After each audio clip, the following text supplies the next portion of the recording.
Today, I am pleased to introduce Daniel Donaldson, the founder and CTO of Aptisms Ltd, which based in Ontario, Canada. Daniel is running a small team in Cambodia, Thailand, and Canada that explores innovative approaches to tech education. Very interesting. So for more information, if you would like to know what Aptisms is, I'm sure that Donald will give you a brief introduction, but I will also just drop a link to the website in the chat box here. And today, Daniel will be discussing how game, which is the world's most dynamic, fastest growing and largest entertainment sector, can help NGO achieve their goals. You might have the question in your mind, right? So please, during the presentation, you can drop any questions, and I'm sure that Daniel will have the last 30 minutes or even during the session to respond to your questions. New and innovative topic for solving the world's problem it is, I'm sure, and it's super new for me. And just a reminder, everyone, I will record this session and share with the participants later. So we just would like to inform you first. And now I will leave the presentation and the floor to Daniel. But I would like to share the screen first. Here.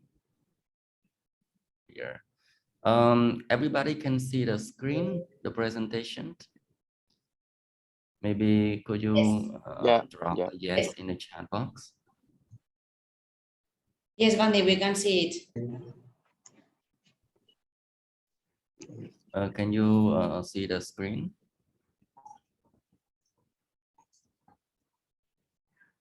Okay, yes, thank you. Yeah. So without further ado, here is Daniel. Hi, Van. Hi, everybody, and thank you, Vandy. It's a nice introduction, and I'll try to live up to the things that were said. So my name is Dan Donaldson. I am the founder of Aptisms Education and Technology Limited. And as the name might indicate, we've been involved in the juncture between education and technology. And one of the main areas we've been involved in has been in delivering educational experiences to people in lower opportunity settings, communities, countries, economies. And those, the challenge is to provide skills upgrades to the level that people can enter things like the coding, international market for coding and programming. And we've been pretty successful with that in a variety of contexts. I am not really going to spend a lot of time talking about my own company or that aspect of things, although maybe at the end of it, but I'm going to talk about a single project that we're building in Aptisms, which is designed to explore the area that Vandy referred to, which is how do we harness the energy of the games industry and make it a source of potential support for NGO activity and development activity. So I'll start. Basically, what you see on the screen right now is something called Words by Two. Words by Two is what it looks to be, which is a game. It's also, there's a screen in the center, which has got a pretty obvious game on it. And on the right-hand side is the start screen. And on the left-hand side is the other part of it, which is a tournament service. So it's not obvious at all why this is part of the, it's going to help anybody develop anything or an NGO to get their programs done. But we're starting from here because we've done some research, and this is what we ended up realizing we had to build. We asked ourselves, how do we build some kind of platform that can link games, which is an energetic sector with a lot of economic activity, and the development sector, which traditionally has to wait for funding from people who are not necessarily entrepreneurial. So having built a game and a tournament service, I guess that my company is now part of the digital game sector. We're actually launching this game in version 2 in the next week. We're just waiting for Apple to approve the game, and it's available for free on the App Store, which I'll provide a link to later on. So that's what we built. And my capacities are as a technologist and a programmer. So this is something I actually did. Now, how do I do this? There we go. So worth just talking a little bit about digital games and the digital game sector. And I want to emphasize that what I am talking about here is not gaming in the other sense of the term, which is gambling. We're out of that business. We don't have anything to do with that business. So we're talking about the things that people do on consoles, on mobile, and on PCs, playing games as part of the way they amuse themselves. If you look at the little screenshot that I pulled off the Statista website, it shows some stats from 2019, which shows that even back 3 years ago, the digital game industry was far and away dominant over box office receipts for movies and the entire music industry. I looked up game streaming for about this era, video streaming for this era, and it was at that time somewhere around $40 billion. So even with that added, the game sector that we're concerned with was much larger than any one of those sectors and larger than all of them put together. But that's old information. And so in 2019, that information was true. But now the game sector is understood to be worth $225 billion. And by 2025, just 3 years from now, it will have doubled to more than doubled to $535 billion. So this is really one of the most dynamic parts of the world economy and one of the most dynamic parts of the entertainment sector. So we, doing this research, thought, well, maybe we should look into that. That sounds like it might actually be interesting. There we go. So let's kind of do a side-by-side comparison of two things that don't necessarily go together, but we're looking at together. On the left-hand side, we have gamers and game producers. And when I say game producers, I mean those companies that produce games. And on the other side, we have a kind of an unlike thing, which is donors to generally large NGOs and the beneficiary organizations that they donate to. So there are some parallels. For one thing, we discovered, and these are US figures, that about 250 million people play a game at least once a week in the United States. So that's a lot of people. And in a parallel world, about 250 million people are regular donors to at least one charity or NGO in the US per year, I think is the stat. But there are differences that you would not be surprised to find out about. So gamers are generally much younger. Their majority is under 45, where donors tend to be part of the baby boomer generation and are aging. One of the key things about the demographic for game players is that there was a moment when games shifted from arcades, which if you're old enough, you'll remember, places where you went to play games, and games came into the home and became part of the entertainment apparatus that a home would have. And people in those generations have tended to stay with games and continue to play games. So we anticipate that as time goes by, the leading edge of the older edge of the gaming community will get older and older while young people continue to come in. Whereas for donors, that is very much not the case, and the younger edge gets older every year. So it's a shrinking demographic. They do have one other thing, which is at least interesting to note, which is that both sectors are dominated by a small number of very large players. So if you're thinking of game publishers, you're thinking of Ubisoft or Rockstar, and there's others, but many, many hundreds or thousands of small studios producing games as well. And on the NGO side, there is a small number of well-known NGOs like Oxfam, UNICEF, we can name others, and a large number, often country-specific or region-specific, of NGOs that are doing work that is much more regionally focused.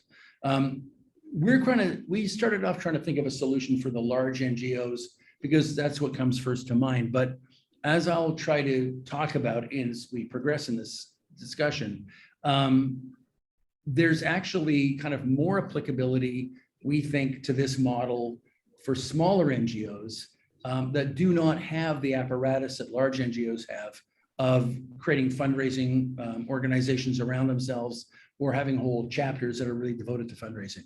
For example, UNICEF Canada, where I'm from, really doesn't do any real development work. They're primarily concerned with being a fundraising organization. And that's the way it works, and that's fine.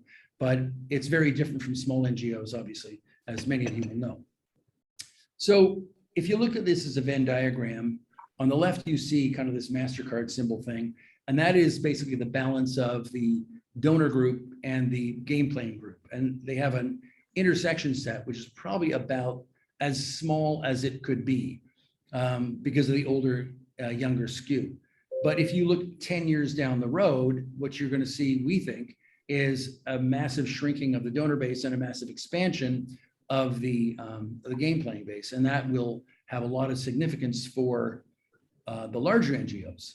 But if this solution is applicable to smaller NGOs as well, it will actually become potentially a very important tool for them. And we think it actually, again, suits them better.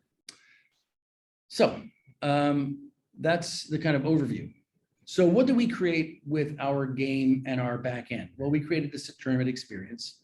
And this is sort of what we wanted to bring to people in the gaming sector and say, if we built this, would this respond to what you're doing or help you do what you're doing? Because we could make this work for us. So what do? Well, an organizer, whoever it is, creates a tournament on our website. When they do that in our model, an affiliate NGO is assigned to their tournament. And we already have 4 NGOs that we're working with, 2 in Thailand, 2 in Cambodia, who are really on board to make this happen. Followers that organizer has will join the tournament. They do that on the website, and they get their phones out and they play the game, and the tournament service basically aggregates the scores and moves and finds out who the winner is.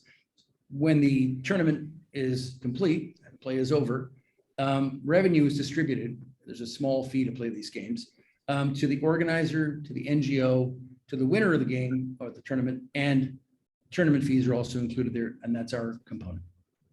So we built that, and that was our kind of starting point to think like, what if this existed? Because we couldn't find anything exists that's like this.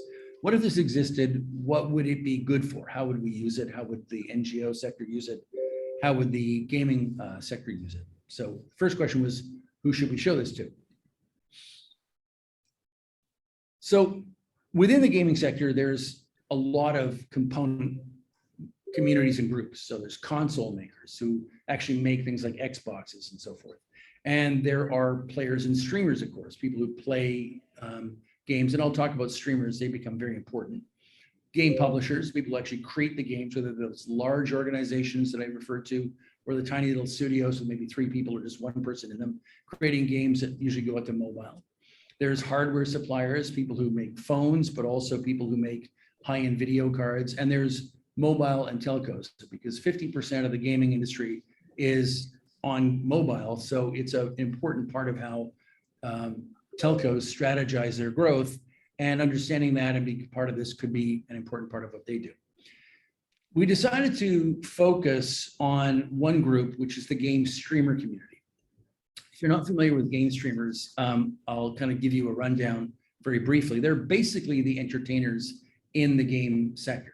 What they do is they're made up of people who have a high level of skill and adeptness in playing a particular game or a small set of games. And they'll play those games on their computer or on their console, and that'll stream out to an audience, generally through some kind of facilitating service, the most prominent of which is Twitch. And Twitch is a specialized service that manages the infrastructure for streaming. About 2 million people are professional streamers. It's a huge number when you think about it. And that means that they're making significant money. It's their main activity. It's often a business that supports multiple people, employs people. About 2 million of those people. And some of them, we know, because there was a data leak from Twitch, are making well over $1 million, and some are making in the $10 million a year range with these activities. And that doesn't include other things like sponsorships, which we're not concerned with here. Another 47 million people, though, worldwide, and when I say worldwide, I mean in every country in the world, pretty much, are actively amateurly involved, or they're active amateurs. And the difference is that this group has a harder time monetizing. So that's kind of the overview of who we'd be dealing with and what we wanted to go out and talk to. So out of that, we built what we call the game streamer strategy. And the game streamer strategy basically works like this. We have a streamer, looking on the left-hand side, symbolized by that little gold star. And he has an audience, and that audience follows him or her on a weekly, on a daily, on a bi-weekly basis. And he can talk to them in the hundreds or in the thousands, because that's the typical size of these audiences. And he can say, well, let's all play a game in a tournament. And the audience, some of them will respond with, yeah, let's do that. They can get on their phones. They can use those phones to log into the service. They can begin the tournament that he's created when they find it, which is done automatically. And each time the tournament plays, a percentage of the money that they pay is going to be allocated to the streamer, to a winner, and to an NGO, that NGO affiliate that we talked about earlier. So the model is, in the game streamer strategy, is basically to give game streamers a tool with which they can reach out to their audiences and start to monetize them, because they're getting a benefit from this. And there's an incentive because there's a winner, and that can be a significant large multiple of the cost to play. And then there's a percentage into which the NGO earns themselves. And of course, there's our fees, but they are probably less relevant to this part of the discussion. Now, one of the things about the streamer community is that everybody who's a streamer has been or is a follower of a streamer as well. They're a very interactive community that way. So it's a perfect environment to create virality. So our goal was to begin with just one or a few streamers. And then the idea is that if their audience is composed of streamers who say, hey, look what he's doing. He's making some money for himself and offering this kind of great incentive. I want to adopt that too. And they find out that, yes, they can go to our website, they can become part of it, and they can use it as part of their strategy of monetization as well. And that will lead, we hope, to a kind of, expansion of our user base and a concurrent expansion of the revenue that goes to us, goes to NGOs, and the value that it has to the streamer community. That's a strategy. We don't know if it works yet, but we've really worked hard to talk to streamers and to their audiences to find out if they think it would work. And so far, the answers are really positive. There we go. So we talked to, hold on, let me see. There we go. We talked to the streamers and we talked to the audiences of the streamers, and we used the Discord service to do this. So Discord's interesting. It's a chat service, if you haven't come across it, that was developed expressly for the gamer community. And just about everybody in gaming is using Discord as their primary means talking, but it's also the case that it's a pretty good communication tool. So our company has actually replaced Slack with Discord. So one of our team members, our research, spent about 7 months, 8 months, basically talking to game streamers pretty much all the time. And and engaged in hundreds of conversations with game streamers, either in groups or individuals. And this is what they said. They said that basically what we were presenting to them was something that they really like. And what they liked was that it helped them support the game streamers that they follow, which we're going to talk a little bit about. And we asked them, if this existed, would you become part of it? Would you join into tournaments? And their view was, yeah, I think we would, because even though everybody worries about the resources they have, they're already spending money in the game streaming sector, supporting the game streamers through things like subscriptions that they buy, but also, through just straight donations, which happens while game streaming is happening. It's one of the things that the Twitch platform and others, including YouTube and so forth. I think we're going to do some adjustments here. Inconvenience. That's okay. We're doing some adjustments here. There we go. Okay, there we go. Hope everybody can see that screen again. So income constraints are an issue, but they generally love new ideas, and they love the idea of giving their time and money to help something that's great, both their NGO, their student streamer, and an NGO they don't know anything about, that they're being introduced to. And they see their primary role as an audience as being there to support their favorite streamer. So if something that supports a streamer is good for them. So in short, they have these motivations that we've analyzed and we think we can tap into. So let me see if we got this thing here. There we go. So there are 3 of these impulses. The first one is charitable generosity, and that's where we come in with the NGOs. There's also admiration for streamers they like and a preparedness to support them. And then there's their own interest, which is a kind of a missing piece. Game streaming for the audience is quite passive. And so what we think exists is a need to be more involved. And the idea of competing in a tournament that's linked to the streamer, and the streamer themselves kind of comments on it and so forth, that's something that's very attractive to them. And so we think this is something that would also satisfy a desire to kind of benefit. They give, but they rarely get. So this is something that we would like to change. Then there's game streamers.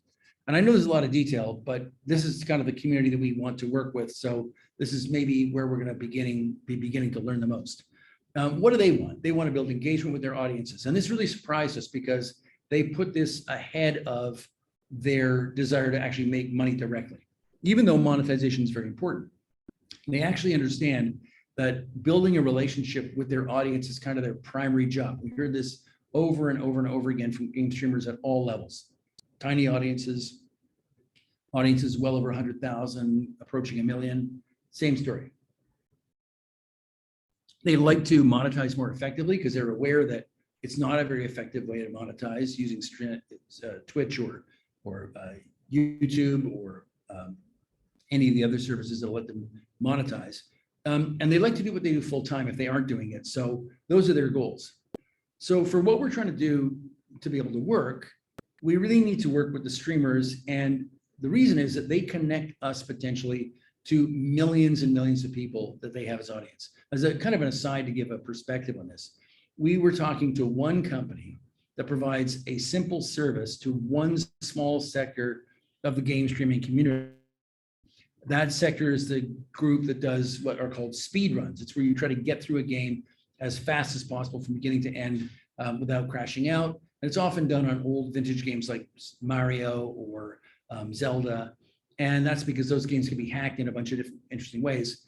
And we found that company was selling a simple service. They were ultimately connected to about 6 million game streamer audience people. So with the goodwill and help of that one company, we had the potential to be connected to 6 million game streamers. So it's a sector where there's a lot of connectivity and a lot more people were involved than you might think, because that company only had about 60,000 customers, but they each had about 100 game streamers that they work with, or game audience that they had. So what are we trying to do here? We're trying to monetize for them. You've seen how that works. And we think that we can do that at about 400% of what Twitch can do. So this should be attractive. It engages their audience through the gaming and competition aspect of it, which is something they're aware that they need to do. And it's very, very low risk because it never costs the streamer anything to start doing this. It doesn't have a fee associated with it. It's simply, you're bringing your audience, that's your primary value. Let's see if we can work together to make that valuable to you and to us. And it works with all the other things that they do, like working on Twitch or having sponsors and so forth. But that streaming strategy, that game streamer strategy, started us thinking as we explored it more and more. We thought, what really seems to be important about this is the fact that there's an audience there. What makes these game streamers special is that they have an audience. And once you can connect to that audience, and the game is the mechanism to do it, the tournament is a mechanism to do it, then you have the same situation in other fields as well. So this is much broader than just games and game streaming. And this is what we started to think of, the age of audiences. So audiences are really just everywhere. It's a truism, but assuming that I'm right in thinking that thing on the right-hand side is a broadcast tower, everybody now has a broadcast tower. But the difference is, are you very good at broadcasting and will people follow you? And these various services like Twitch, but also Facebook, YouTube, TikTok, Instagram, OnlyFans, they all have their own audiences, and they're all made up of people who are to varying degrees good at attracting audiences. And it's an incredibly diverse audience, an incredibly diverse set of audiences. And so this is much bigger, we realize, in the game streaming community. Each of these platforms does something that's the same though. They impose their own model of value onto the streamer audience relationship. One of the things we looked very carefully at is, what is the nature of the relationship between streamers and their audience? And is that also true of other sectors, which I'll get to in a second? What we realized is there's a very high value for all the participants that exist, but that's not what these platforms are really building on. They just want people to be delivered to advertisers for the most part. And that doesn't build on anything that's particularly valuable about the audience and their relationship to the streamer. So that's what we're kind of interested in focusing on. Now, we're starting small. We have 4 affiliate NGOs who cluster around kids' education issues, but not exclusively. And we're aiming to kind of, instead of that game streamer strategy, build a strategy to organically grow a base of users who will pay a small fee to join in the 3-minute games as part of a tournament.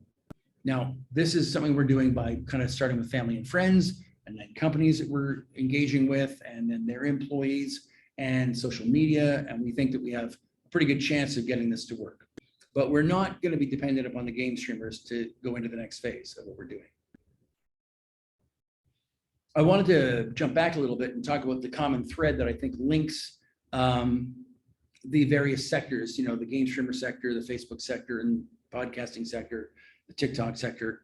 All these things have a kind of a common thread that we learned about through the game streamer audiences, through the game streamer sector. And that's this: content creators are not cookie cutter, just, oh, any game streamer will do. The audiences are very selective in who they find and follow, and they tend to be very loyal because there's millions to choose from. And when you find one you like, you tend to recognize in that something that you want more of. And it tends to be the reason why people boost the streamers that they want. And game streamers understand that loyalty, and they try to make it part of what they do in their relationship with their audiences. But that's also true of a lot of the sectors I've described. And so we think this is one of the reasons we think it's general.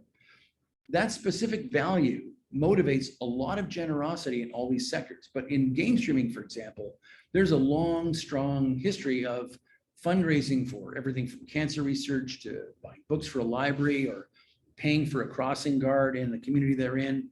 There's a lot of money is raised in the millions, in the tens of millions, by game streamers in a kind of a disorganized model for how charity enters into what they're doing. And it's all built, I think, on this personal relationship that streamers have with their audiences. I want to go back to something that I said at the very start, which is that the applicability of this to small NGOs, we think, is greater than it is to large NGOs, this base model, because as part of the mix, as part of what you're supporting in a given tournament, people respond better to a small, kind of focused NGO that doesn't feel like a big corporation simply fundraising all the time.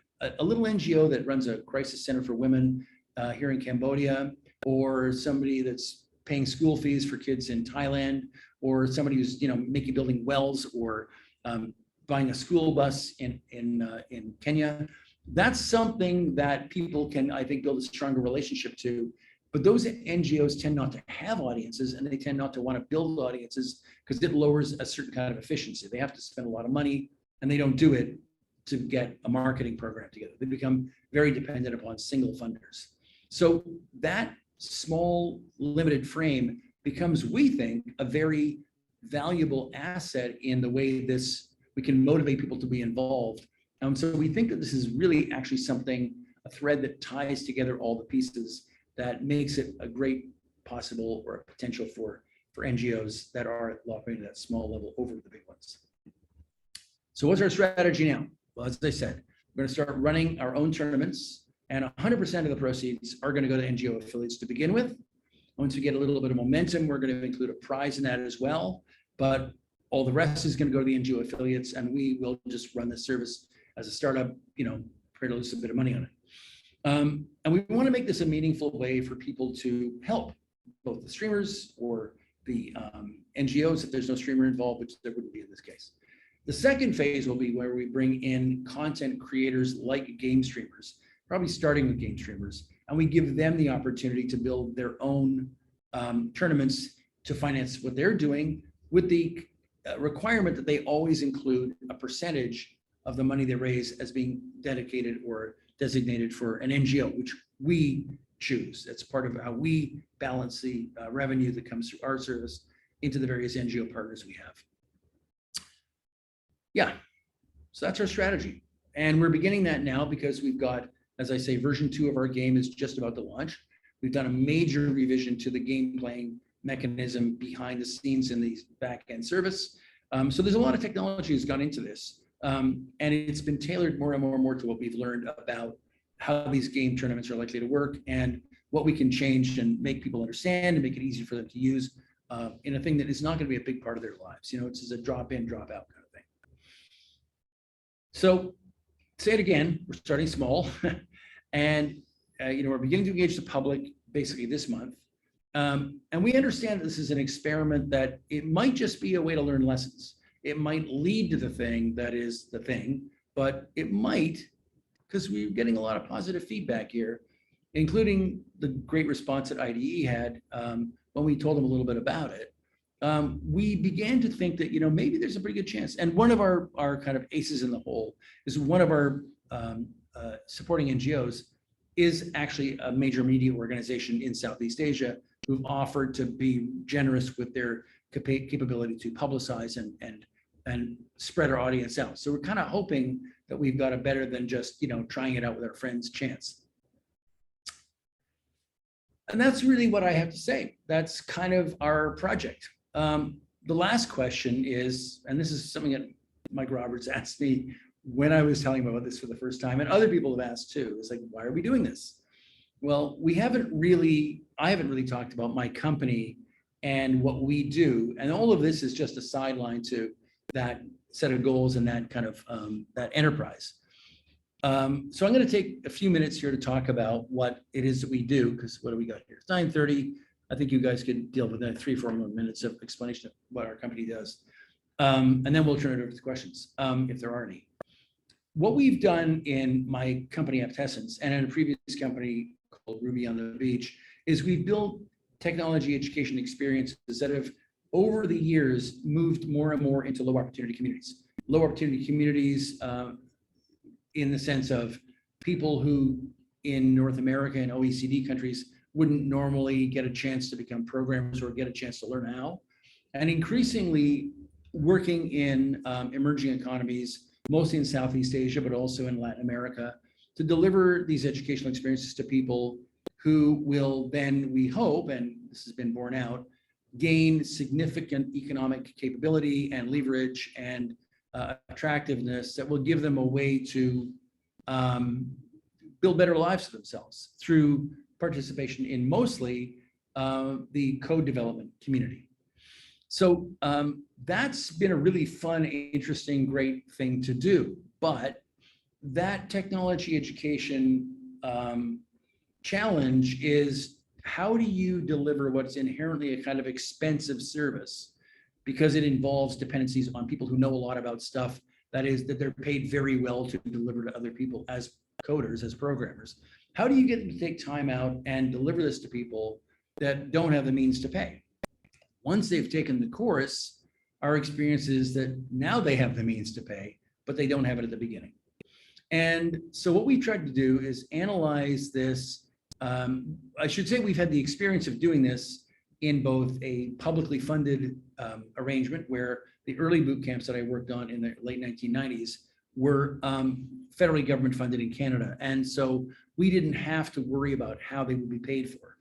But that's inherently limited, and the funding disappears if they don't decide to continue, which is what happened. And then the private sector has a bias. They're going to try to maximize profit. So by definition, they're not really going to be very good at making it available to low opportunity communities, which is what we want to do. And certainly not low opportunity communities in places like Cambodia. If you're sitting in North America, it's not on your mind. How do I get a kid from a village in Cambodia to be a coder, because they've got it in them to become one and they could be great, and I've talked to people who are trying to build projects like this here, and they haven't really come up with a good solution. And it comes down to one thing: the money is the problem. So how can we solve this problem? And this project is a way to see if we can solve this problem this way, because this will get people over the first hump. This will make it possible for us, if we step into that role of the NGO that derives some money from each tournament. If we take part of that to fund our programs, then what we'll be able to do is create a sliding scale system to make that available to people. And then our plan is to build a kind of an apprenticeship system combined with a royalty system, where work that is done as an apprentice for pay will also have attached to it full royalties for the things that are created. So in creating digital IP as part of what you're trained to do, you'll be in line to get the royalties for that. Now, that required a shift in what we are actually focusing on. We're not trying to focus on getting people to become coders for corporations, which is what we were doing and what I came to Cambodia to help one of the universities here do. And the pandemic put an end to that, but an opportunity arose. What we've shifted our whole focus to is teaching people how to work with the game creation technology skills that are out there. And that's something that we see as actually kind of more viable, because if you ask the average 20 to 25-year-old, have you dreamed all your life of building an app for a bank or a travel agency or, insurance company? You're not going to get a lot of yeses. Yeah, I've always dreamed of that. But if you ask them, what's the technology that you love that makes your heart go like quick, quick, quick? It's games, of course. And so we think that part of the equation here is by motivating people to do something they already love and want to do, we have a pretty good chance of getting people who really want to do it to come to us and building a more motivated group of people to learn what we're proposing to teach. It's also the case that in the gaming sector, it's easier to produce just IP, like sculpted objects or environments and so forth, that can be sold and resold as individual objects where the royalty model comes in. So can we get people in like 4 months to the point where they can do those things? We think that we can. And what we are aiming at in about a year is to launch with the funding from this, assuming it's a success, a way to do that. But for it to be a success for us, it has to be a success for a lot of other people. So game streamers, content creators, NGOs. And that's what we hope. We think that our experiment could maybe contain the solution to that problem. And that's our goal. So any questions? Now's the time to ask. And no, okay, I'll go home. Thanks so much for your interest. Maybe you'll play a tournament when we get launched and we let you all know what we're doing. We certainly encourage you to get a hold of us and become part of what we're doing. But even if you just have feedback on this idea, if you think it's crazy, if you think it's intriguing, if you think it's like good, but you've heard your uncle already has one, we'd love to hear about all of that, because we feel like we're pioneers in this area. We haven't heard from game streamers saying, oh yeah, I know about that stuff that already exists. We haven't heard from the people in the game industry, and we haven't heard from NGOs saying this is a familiar model. Things like it, but not this. So if we're right and we can break some new, we're going to have to learn on that. And that's what I'm making this presentation for, to reach out to some people I don't know and get your feedback. So again, I'm Dan Donaldson. I'm the founder of Aptessence Education and Technology Limited, Canada. I've described to you for the last half an hour or so what we were trying to build, and I'd be very interested in hearing from you or answering any questions you have. Thank you, everyone, and thank you very much, Daniel. Very good presentation. Yeah. Now we are open to questions. You can turn on your mic and speak, or I can just read some of the question in the chat box here. Yeah. So from Jenny, like what percentage goes to NGO? Can the streamer decide to increase this percentage to make themselves look better? I think Daniel, you already mentioned this. And then there are like 2 other questions. Could you maybe respond to these 2? Thank you. So I got one question, and I'll ask you what the other one was after I answered the first one. So the question that I got was about the percentage that will go to NGOs. There are, as I try to explain, 2 modes that we'll be operating in. One of them is where we run the tournaments and we build our own audience around that. And we are then at that point free to donate whatever amount we want to the NGOs who we're affiliated with. And the other model, which has the potential to grow it much larger, involving content creators, game streamers, and so forth, has to allocate some of the percentage of the money to those activities and those people who are organizing the tournaments. And then we can organize a way to retain part of it for what we want to do. So the advantage of a software project like this is that you can control all those things. So here's what we have as a formula. Our initial launch is this. We will give all the money to the NGO that's associated with it. We're doing this as an experiment. We don't need to make any money out of it. We're not going to offer a prize to the game players in the first few games. This is just the first 3 or 4 games for 3 or 4 tournaments. But we think that we can build more attractiveness to this thing by including a prize in that organic growth phase before we involve other content creators. So what we will probably be doing is trying to learn the level of participation we get when we start offering a prize. Let's say $300, just something that people will feel like, I paid $10, I get 30 times more money if I win, and I feel great because I helped an NGO. In that case, we might say that you have to raise that much again, $300 more to go to the NGO. So that would be a 50-50 split. And again, we won't be taking a slice of this.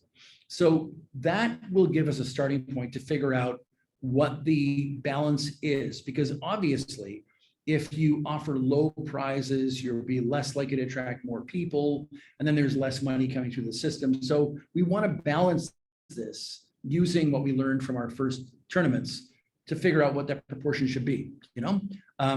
There's no functional limit to how large the prize can be.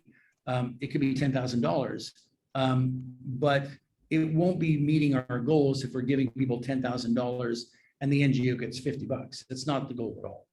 It's to be a significant amount of money, enough that it makes a difference over time. The second phase has a more interesting formula built into it. And I was going to build a slide about this, but I didn't. So I'm going to explain it using hand waving and obscure explanations. In the model for organizing a tournament that will be available to the larger world, you'll be free to say, I want to offer a prize of, let's say, $200. That's your choice. And if you set the prize at $200 and it costs $10 to play, automatically you know that at least 20 people have to play your tournament in order for you to get to that revenue. And you as the organizer are then free to say, well, I want a slice too. And if you want 25% of what is earned or what is given as a prize, no problem, just do that. So then you'll be getting $50. So at that point, you have to get, what do we say? It's 250 times 10, 25 people involved. And then we're going to take a small slice, 10%, because by that time it'll be a cost to run it. So, we're up to like 26, 28 bucks, something like that. 28 people have to run it. And the NGO in that case is getting nothing, because it's all about creating an incentive for these NGOs to start, towards these game streamers to start using it. But we're kind of counting on the basic desire for people to profit. And the deal is this: if you want to get more than 25% of what you're giving away as a prize, like say $50, then you have to agree to raise the same amount of money for the NGO. So in other words, above 25%, the NGO always receives just as much money as the organizer of the tournament will. And then we take a percentage of all of that, which will be our fund to run the service, pay some salaries, and start to build our own game camp, which I've been telling you about. So that formula, we think, will be a kind of a self-balancing market-driven mechanism. Any given streamer will understand how big an audience they have, what percentage they think they can get involved, and we'll work out some kind of formula around that allows them to maximize their take by maximizing or optimizing the other numbers. It's also possible, by the way, for someone to run a tournament and take nothing for themselves, but give any amount they want to the NGO. So I can run a tournament and I can say, there's a prize of $100 and we're going to raise $1,000 for this NGO. So we're handing a lot of the control of that over to the individuals who want to use our tournament service for what they want to use it for in the ways that they want to use it. And so that's our kind of answer to that, is that there's a minimum, which is based on, you can only get 25% of your prize as your profit. And anything above that, which I think is going to be what people want to do, it's going to be really all about working out your own individual balance of what your audience will put up with, what your audience is interested in, and how much you are prepared to share with the NGO, and what your natural generosity is. Last little bit of this, a streamer who wants to do something great at Christmas or something and say, we're going to run a little game here, but we're going to have 100% of the share that's not the prize to, this NGO here, is free to do that. And the other thing that I didn't mention is this, is that when the prize is awarded to the individual who's won the tournament, they go to our website to claim it, and there they will see a screen that basically says, congratulations, you've won $500. You're free to keep all of it for yourself, but if you'd like to donate some of it to an NGO in our affiliate group, then you're free to do so. And there'll be a little listing there and they can search. And so if they are a generous person, I think, well, I paid $10 and I just won 500, but if I kept 200 and gave 300 to an NGO, I feel even better about myself. So there's a way that we don't know yet that we'll be seeing more of that revenue flowing back to the NGOs based on the individual motivations of the people who are, we're getting some adjustments here. Oh, there we go. I didn't have the chat up. So More questions. no questions or no questions? Okay. Yes, no questions. Okay. Into the chat up, and so I haven't been seeing any questions here. So I've been running this question out a little bit. I'm going to answer some of the questions I see here. Michelle Doge said, "Are you thinking of using your own game or organizing tournament around existing third-party IP?" That's an interesting question. One of the things that we did to begin this was to build our own game because we thought no one's going to come with their own game, their game, and start making this part of it. So we built our game and we tried to build it in a way that would be engaging. We set a lot of criteria around how quick it was to learn, how quick it was to play, and so forth. But we see a huge potential in this, in making small game studios the beneficiaries of this by contributing their own games. So if you are a game studio and you're like a third of the way developing a game you've had in your mind, and it's looking really good, and you've got a 3-minute or 5-minute or 10-minute playable section, and you can package that up and make it streamable, then the idea is that we have a very simple API. We use it for our own game that you can connect your game to, and then people will be able to play your game as part of their tournament. So it could be an amazing showcase for people who are trying to begin to develop a game or midway through developing a game, because those small companies also have a lot of problems in raising money to develop their games because it's a very speculative enterprise. So this could be a model where essentially the organizer of the tournament can be, in part, the game studio. So we're definitely looking at making this as compatible with other games as we can. Emmanuel from the fundraising side of IDE. So this has been so cool to hear. Thank you so much.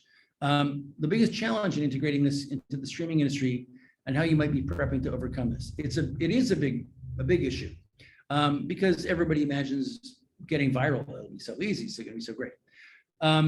But, let's be realistic. So our strategy in some degree arises from not trying to build this in the game streaming community first.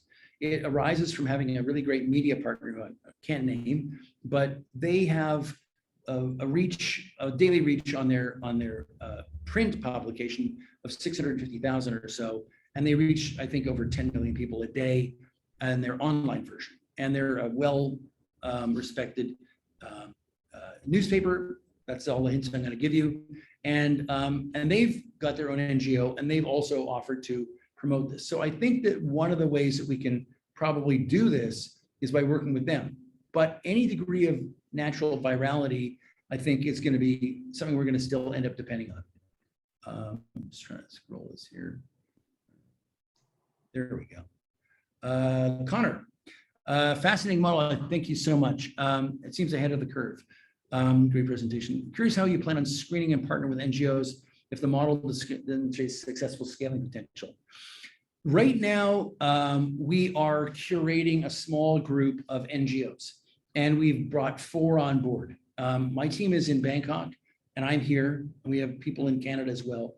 And so we've been looking for NGOs that we like in both Thailand and Cambodia, and we've come up with our first 2 in both countries. And that's kind of enough for now. But we really have got an incredibly positive response from those people in the NGO community. And we don't think the problem is going to be the free money aspect of it. NGOs have to do a certain amount of work to help us to make this work. They have to provide a profile of themselves. They have to sort of show us what they do. And right now, because of the work I've done here in Cambodia over the last 3 years, I know enough people in a couple of NGOs that we're kind of talking to them first.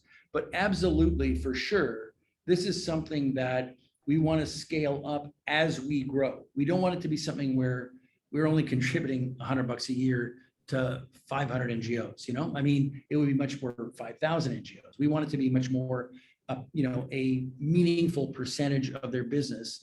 And what we're focusing on is a sector, which is children's education, as a way to kind of act as a filter to that. Not exclusively, but we are working with that because it's an education related thing and we are an education based company. So yeah, so the marketplace between streamers and NGOs, that's going to be interesting because we don't want to get into a situation where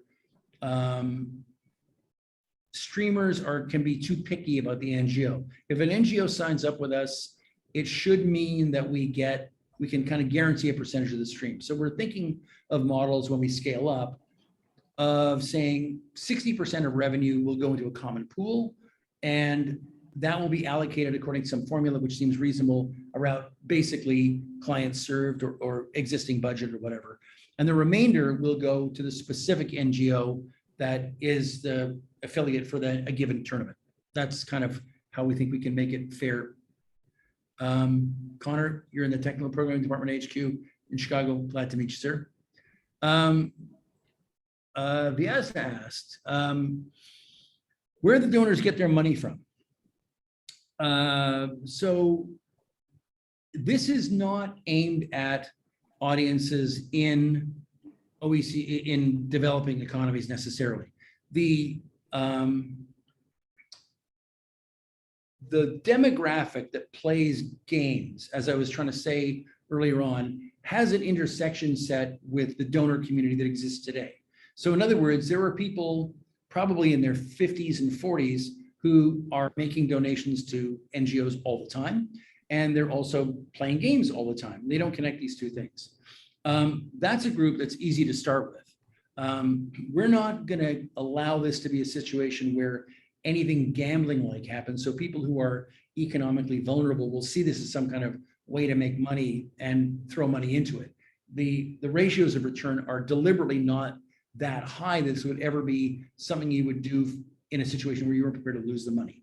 But looking at that intersection demographic that we see, if we focus on that, an interesting thing happens, and this is where the big NGOs come in. If we were to say to a Plan or an Oxfam or UNICEF, look, if you were to use this tool, accept the fact that when you raise money, it flows through us and a percentage of it will go to small NGOs. So we're going to try to keep our base happy. But those bigger NGO donators that are not giving to small NGOs, not directly anyway, those guys, if we can induce them to play, one of the other things we're saying is, you know, maybe you've got like your kid's 16th birthday coming up and a bunch of people are coming over with their parents, and why don't you, as a kind of a nice thing to do for that occasion, or for a bridal shower or a family reunion or a company picnic or whatever, think of the context. A donor to a given charity could go into that event and say, we want to make part of what we do in this event a way to raise money for this great charity. It could be a big one. It could be in as UNICEF or something like that. And a percentage of that is going to go to these really small, worthy charities. And all you got to do is, and then while we're having the picnic here or during the course of the weekend that we're all getting together at this hotel, everybody just take your phone out and play this little game, pay $10 to do it, and that's where the money will flow from. It's not a universal thing, but we don't see this as a way to pull the money from emerging economies and pour it back into emerging economies. We see the flow as moving from the active game players who are prosperous in the OECD style countries and a way of bringing that in here. So we saw that question a couple of times, yeah. Bandy says, would it be great if we can gamify a behavior change campaign and also allow streamers or game influencers to run tournaments or games that relate to specific goals? Yeah, I really think that's true. And one of the things that we imagine is that people may start building games that are specific to being used in this kind of environment, where the game itself is telling you something about problems of development or solutions in development.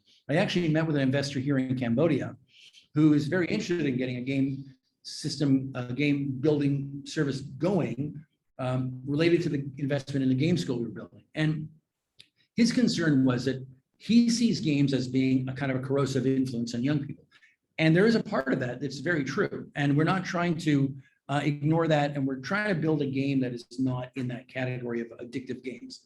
But a game sector that could engage people through what AppTessence does and also provides a form of understanding of why this kind of need exists and how this kind of need gets satisfied and what the upsides and downsides are, could be a huge new sector, which could be really great. And we would really encourage people who want to build those kinds of games to do so. Maybe they can do it through our game school.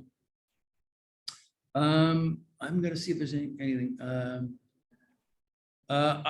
Question from Jenny. I assume that the NGO will have to agree to being a recipient. Would not want a neo-Nazi group to start a tournament for our benefit.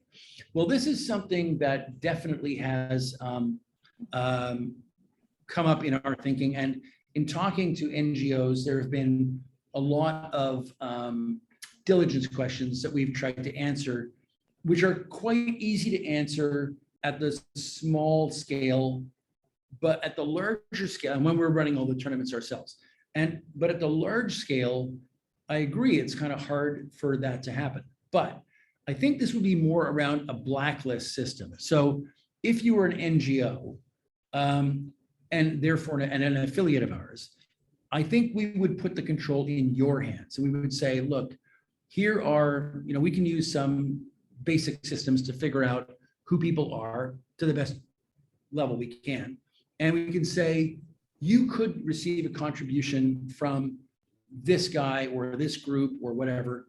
And do you want that to be the case? What we actually focused on to begin with was, what kind of games would people be playing? If it wasn't just our game, what other kinds of games would they be playing? And would they, in some cases, be games delivering negative messages? And we understand that. So that's why we only have it for our game right now. But we're going to have to grow. And one of the problems with any kind of socially related business is that you have to kind of understand what scale brings. And the disasters at places like Facebook and Twitter are very much about the fact that nobody could have ever understood what was going to happen if they scaled. I don't really think that we're going to be ever at the Facebook, Twitter level. This is not about that. This is about something that I hope will grow in a reasonable way, but also I think will kind of produce its own copycats. And we may open source what we're doing at some point, because the overall benefit we're looking for is that we have our programs funded and the NGOs get their funding. And so if we can't competently offer this in other languages like Chinese or Russian or Ukrainian or Swahili or whatever, if we can't do that competently, why wouldn't we simply just open source it and let somebody in Africa run their own version of it? That's fine with us. So the problem is going to be a little bit, as it diversifies, how do you maintain those kinds of control? But we're going to have to learn and grow. That's all I can say. I got to wrap it up. This is the end, and thank you so much. Questions are great. I thank you so much for the positive responses I got from people in the comments. I'm looking forward to seeing this up online, and when it's up, I'll try to say on the comments there if there's a way to do that and talk to people about that. But I'm Dan Donaldson from AppTessence Education and Technology. It's a crazy idea. You listened for a while, and I really appreciate that. So thank you so much. Yeah. Thank you very much, Dan. Very great speaking for this month, and I'm impressed and also looking forward to see more of your activity in Cambodia, Thailand, and other countries, gamifying campaigns and interesting things in the world. And hopefully, if anyone would like to connect with Daniel, we will send you this recorded video with the presentations and the contacts for Daniel, and please feel free to connect with him. Thank you very much, Daniel, and see you next time, everyone. Yeah. Hey, thank you so much. Yeah. Gotta figure out how to get out of here now. Okay. Oh, here we go.